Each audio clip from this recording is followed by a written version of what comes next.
வேதத்திலே காணாமல் போன ஒரு ஆட்டிற்காக ஆண்டவர் மிகவும் பிரயாசப்பட்டார் என்று சொல்லப்பட்டிருக்கிறது. 100 ஆடுகள் இருந்தது.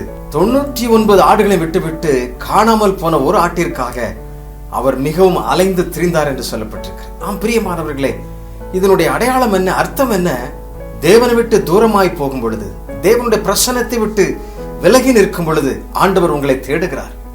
என் மகளை காணவில்லை, என் மகனை காணவில்லையே என்று சொல்லி ஆண்டவருடைய செட்டைகளின் மறைவுக்குள்ளாக வாருங்கள். நீங்கள் வெற்றியாக வாழ்வீர்கள். தோல்வி உங்களை தேடி வரவே முடியாது. தேவன் ஆட்டை கண்டுபிடிக்கும் வரைக்கும் அவர் தேடிக்கொண்டே இருப்பார். God searches, still he finds. ஆம் பிரியமானவர்களே, அவர் தேடி பிடிக்கும் வரைக்கும், உங்களை கண்டுபிடிக்கும் வரைக்கும் அவர் தேடிக்கொண்டே இருப்பார். ஆகவே அவருடைய சமூகத்திற்கு வாருங்கள். அவர் உங்களை பிரகாசிக்க செய்வார்.